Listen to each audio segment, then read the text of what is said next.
Hello, everybody. Andy Jacob here with the DotCom Magazine Entrepreneur Spotlight Series. I have a great show today. You know, we've been able to invite a very special guest back on the show because we have so many new questions since the last time we've had Mr. George Dunn, the president of CRE8 Independent Consultants, on the show. Of course, George is very well known, a leading expert in digital transformation. And really, when we think about process and improvement for companies, George is a leader. He and his team do a great job. Of course, George has worked with everybody. I mean, government agencies, privately held companies, Fortune 100 companies. He's a go-to expert for process improvement and tech planning. And George, welcome back to the show. Well, thanks, Andy. It's a pleasure to be speaking with you again. Yeah, it's great to have you on the show. You know, we had a great conversation the last time. We got a lot of comments about what you're doing and a lot of questions. So before we go into our round two of the business update, let's pull the lens back to 30,000 feet. George, for the people that may have not seen the first interview, tell us what CRE8 Independent Consultants is all about, and then we're going to get into it. You bet, Andy. At CRE8, what we do is we help organizations plan for advanced technologies. We found over the years that with the integrators out there, there was really nobody in the front seat with the client, helping them do overall planning. We also work in the area of process improvement. Everything is a process, Andy. And if we can apply technology in the right way and improve our processes, we supercharge the results and create a really strong return on investment. Through that process, we also get involved in strengthening information governance policies and procedures. That's great, George. And of course, we have a lot of questions that we've been thinking about since the last time you've been on the show. Of course, we want to talk about tech planning and the planning steps necessary to make sure that you're transforming your business in the best way possible. But before we get started, what types of companies reach out to you, George, and they say, hey, we need your help. We've heard about, CRE8. What's the sweet spot for the company right now for companies reaching out for you? Well, it's been an amazing journey, Andy, because we bring the tools of process improvement and effective advanced technology planning to organizations. So as a result, our clients range from Fortune 10 organizations, worldwide organizations. One of our clients, we redesign their general legal counsel processes worldwide, to very strong middle market companies that are out there that are growing, to government. And so we've got a wide variety of clients. And part of the neat thing is that we're able to borrow best practices across those different industries and share those as we're helping organizations plan for improvement. Yeah, I love it. We're not talking about Fortune 1000, Fortune 100. Sometimes it's Fortune 10. I mean, you're really a go-to guy because people understand digital transformation. So when we think about it, and we think about the tools that you bring to the table and the types of planning steps that you do, George, what are the most important digital transformation tools that companies need to think about today? Well, Andy, there's a lot of talk about AI and artificial intelligence, and that's super cool. But really, there are some very strong building block technologies that have not been deployed by organizations, such as digital workflow and electronic content management. Today, we're trying to manage our communication through email. It was never designed for that. There's no tracking, no tracing. We've got a lot of rework. We're trying to manage our documents and data systems and shared drives and team sites on OneDrive and all these areas. And we're not protecting those assets. We're not able to find access to them correctly. So we're finding that those two landmark technologies that are really solid are a great way for organizations to improve their bottom line. Yeah, I love it. And of course, I want to get into the combination of what we call the process improvement and the tech planning. But before we do so, for the younger entrepreneurs watching the show and for CEOs that are going a million miles a minute and they maybe aren't even thinking about it, George, how do we define process improvement sort of from the CRE8 independent consultant viewpoint? What does that mean? You bet, Andy. Well, first of all, everything is a process. It's people coming together to make something work for the customer. And it could be anything from accounts payable to marketing to general legal counsel to manufacturing to, delivering something in a truck to, making a latte at the local Starbucks store. Everything's a process, Andy. And what we find is that many organizations haven't even written their processes down. It's pretty amazing. If it's not written down, you can't improve it. But within the process, we find rework, people doing work over again. We find a lack of efficiency. But most importantly, Andy, we find organizations many of them have a need to improve the quality of their service or product. If we can improve the quality of the service or product, efficiency becomes a natural byproduct, and you've got a happy customer. Yeah, I love it. And like you said, George, it's really smart. Everything is really a process improvement. When you wake up in the morning, you have process improvement for your own life, and then you kind of translate it over to your business. And of course, we have a lot of C-level executives watching the show. We want to get into that a little bit about how C-suites executives and C-suites themselves can really look at tech planning. But before we do, it seems like it's a great combination. So here we are, you're a leading expert in process improvement, but then there's tech stacks and tech planning that needs to happen to sort of effectuate that improvement. So how does that come together in one sweet bow?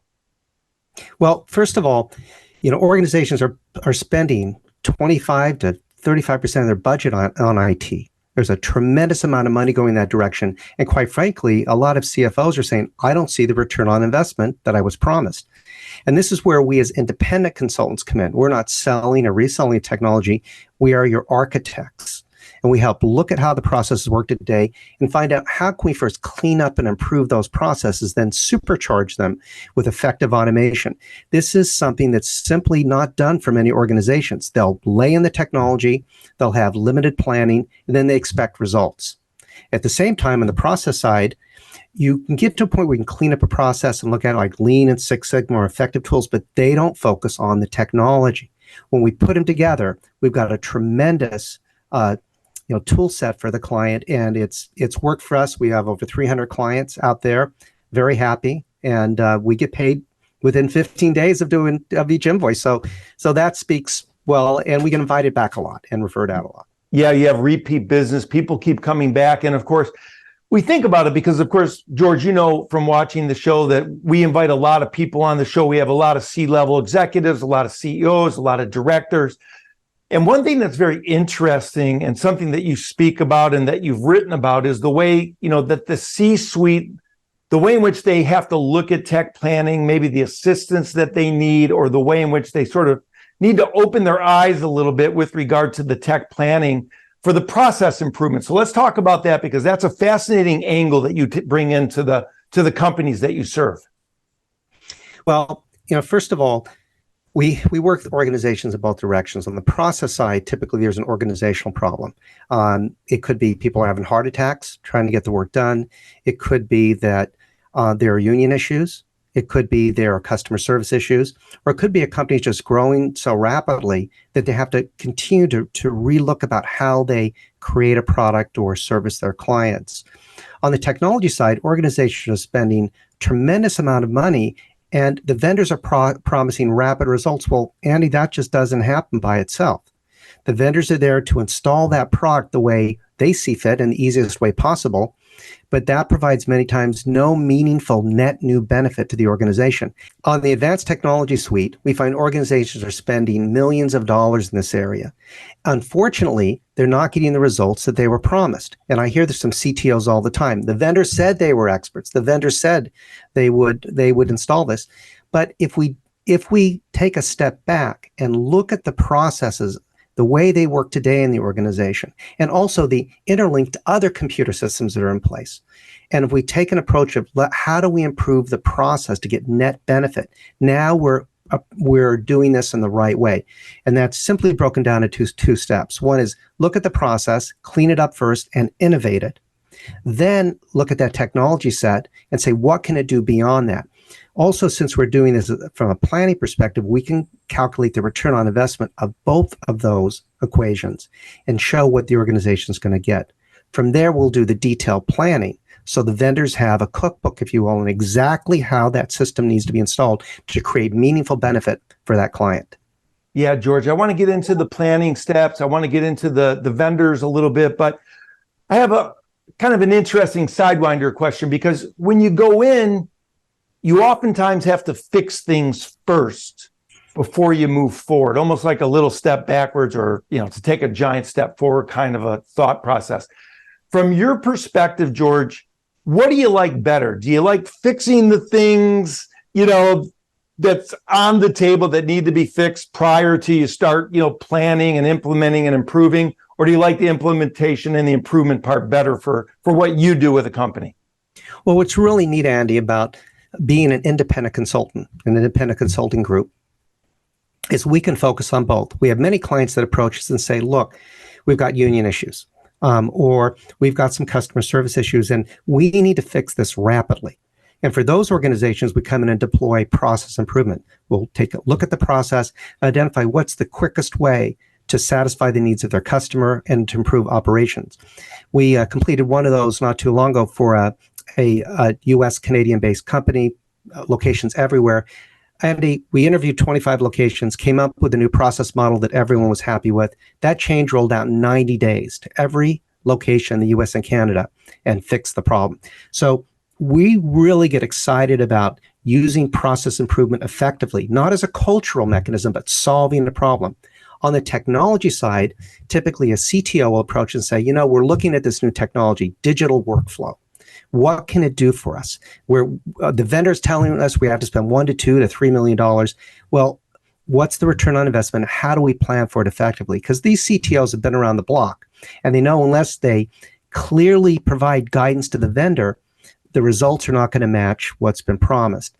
So we really get excited about those advanced technology areas, like I said, with digital workflow, just one of the areas, and electronic content management. Today, content is everywhere. It's in data systems, on shared drives. It's in email, and it's not organized. It's not indexed. It's tough to search. And looking at those two technology suites and putting together process improvement and effective advanced technology planning is just a fantastic tool set and provides fantastic results. We're very excited about it. I love it, George. You've taken it through the process, but one of the steps in the process is sort of the planning steps, how we fix it and then how we plan for the future. And you gave a great, analysis of something that you did recently with a Canadian American company and was able to roll it out in 90 days. But how long did the planning steps typically take? And let's talk about what types of planning steps typically go in to one of your engagements. You bet. Well, first of all, Andy, is a clear assessment of what the problem is within the organization or what the opportunity is. What are we trying to accomplish? If you set out in a boat and you don't have a destination, you'll just end up going in circles in the harbor, which is where a lot of technology deployment goes these days. So we want to set a clear direction. What are we looking to accomplish? Why and when? And that's a starting point that a lot of the vendors don't do. They're really out there to sell their product. And that's great. But as independent consultants, we can help take a step back, clearly define what is the issue, and then what is it going to take to fix it. And one of the things, as I mentioned earlier, that we like to do is look, first of all, rapidly, how can we show improvement by cleaning up and improving the process? Those changes roll out quickly. We're able, for most organizations, within anywhere from 2 weeks to a month, come in and baseline a process, identify procedural changes, and a change action plan that will allow for deployment. And those changes roll out very quickly because we work with the teams and they all agreed we need to make this change. How we're doing today isn't exactly the right way. On the technology planning side, we've done major technology planning engagements, and we're done in 3 to 4 months. That's it, Andy. The reason we're able to do it because we specialize in planning for advanced technology, whether it's AI, machine learning, digital workflow, new advanced data systems. So we know what we're doing. We've got the templates, we've got the expertise, and we're able to provide results very quickly. But the real magic, Andy, especially on the technology side, is that once we've created these use case studies, these designs, and RFPs as necessary, the vendors have clear direction on what to do. And those systems roll out in 2 to 3 months, and they're done, Andy. Major deployment. So that's the secret of pulling together. And we're excited, and our clients are excited, and it shows great results. All right, you mentioned the vendors. Let's give a shout out to the vendors. You work with the world-class vendors. You vet them seriously. You've been working with many of them for a number of years. How important are the vendors to the entire process, combining this, tech planning and this process improvement? When you think about the vendors, I think that in my mind, you have to work with the best of the best, and they have to stay up with things as much as you do in your team, right, George? You bet. And, in any technology set, Andy, especially where products integrate other products into them, all the different components, you can easily have 20 to 100 different vendors to choose from. And the secret is not just a really solid software company that's been around, but a really solid integrator. Who is the organization that's going to be deploying that technology in your organization, and what's their skill level? Again, the secret of both of those is the design. If the design has been thought through beforehand, they can deploy quickly. You can't just expect the vendors to come up with a design once you've hired them, because the process of planning is different than implementation. And you can't expect everybody to drop everything they're doing during a deployment, stop doing their work, and work with the vendor. So our planning cycle, we will work with the different groups in the organization, maybe 2 hours per week, and we rotate through all those different groups, get their opinion, create the design, improve their processes. We create a roadmap that gives clear direction on what steps need to happen at what time, in terms of process improvement, in terms of also creating a center of excellence within the organization that can be staffed so we have ongoing attention giving to this project. And also in terms of technology deployment, because Andy, it's not also just about the technology, it's about how do we migrate our data? How do we migrate our content to a new system? What do we migrate? How do we do it? What's worth the time to do it? What isn't worth the time? But this overall planning mechanism is something that the vendors typically don't have in their wheelhouse. They're trying to sell you on their product. We're looking at your organization as a whole and saying, how will this new technology suite fit into what you've got today? How can you better use what you have today? And then how can you deploy it rapidly and successfully? Yeah, George, I listened to this, and there could be so many potential pitfalls. I mean, a company would be crazy not to bring you in with everything that's available. Now, before I let you go, I want to talk about entrepreneurship. But before we do, we've touched on this on the last interview. I want to talk about the impact of Microsoft 365, where that's at, what the current state is, and where it's going. You bet. And M365 is one of the tool sets we look at for organizations. In fact, we just got done finishing interviewing of many of the major M365 deployments out there. And, Microsoft has done an incredible job helping organizations lift and shift to the cloud. It's an incredible tool set. The challenge is that for many organizations, because they have an E3 or a G3 or an E5 or G5 license, they see this software just being for free, really. And so they go to deploy it, and individual groups or departments try to deploy it, like, for example, SharePoint or Teams or OneDrive. And they're doing the best they can, but the level of planning necessary to successfully deploy that technology, and also tools like Power Automate, where does workflow come in? And then retention disposition products like Purview that are out there. We find many organizations get lost in trying to determine how to deploy this technology, in terms of where to deploy it and how to create a consistent look and feel across the organization. So we think that Microsoft's done a great job developing the product. When we step in and add planning from an operational standpoint and take that independent consultant viewpoint, it really allows that product to be successful. So we're excited about it. And of course, there's a lot of other great vendors too.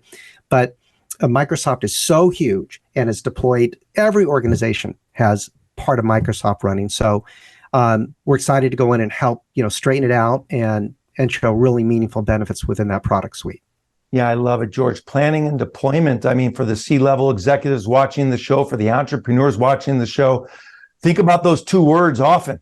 And George, before I let you go, I do want to talk about entrepreneurship because, you've done a great job. You've been in the business for many years. You're a leader. You're a go-to expert. You speak on daises. You're prolific in your writing. You really know what you're talking about. But for the younger entrepreneurs watching the show, maybe they're starting out. Maybe they're having a tough time. Maybe they're freezing in the frame a little bit. Can you give some motivation or some George Dunn ideas about what to do when you hit a pothole to keep on pushing and get out the other side? Well, first of all, I won't take credit for the idea. I've heard it, and I think it's one that I follow, is find a need and fill it. It starts with a very basic equation. Don't create a technology company for the sake of creating new technology. Identify how it's going to benefit individuals, how it's going to benefit organizations. Create a strong culture within your organization. Culture brings excitement. There's an old saying, people don't leave organizations, they leave cultures that aren't working for them and don't have the belief system that really excites them. So I think, first of all, find a strong need in the marketplace. Galvanize your organization through a strong culture and mission statement. If you've supercharged your employees and they're excited about coming to work, and they know they're creating benefit, they're going to work harder, and your customers are going to get excited because they really see the benefit of what you're doing. So don't just do it to do it. Do it to create excellence. CRE8's the name of our company. The actual name is the Center for Realizing Excellence. And that's really the magic, I think, for all organizations, whether they're brand new and starting out or a mature organization. Get back to the eye of the tiger, if you will. I love it. The eye of the tiger. Fight, and just make things happen. But a lot of it, it gets back to effective training. I know that because, as you know, Andy, I'm a former world champion wrestler. I was on 5 world masters teams in the United States. And, planning, training, creating a goal, working hard at it is how we create excellence. And that's how we win in life and how we win in business. I love it, George. And of course, everybody knows that wrestling is one of the toughest sports out there. I mean, it just doesn't get any tougher. And when you build up that mindset in the, whether it's a national level, international level, competing in something like wrestling, it builds you up as well. And you can bring that same mindset over to your business, which you've done beautifully. So, George, I want to thank you for spending some time for us, giving us an update, but also answering some of the questions that I've had since the first time we brought you on the show. This has been great. Fortune 100 companies, government organizations, privately held companies. I think the next time I bring you on, you're going to tell me you're working now with the Fortune 3 companies. And it just gets bigger and bigger for CRE8. And congratulations on what you're doing. And thanks so much for coming on the .com Magazine Entrepreneur Spotlight Series again, George. You bet, Andy. Thanks so much for inviting me to come and speak.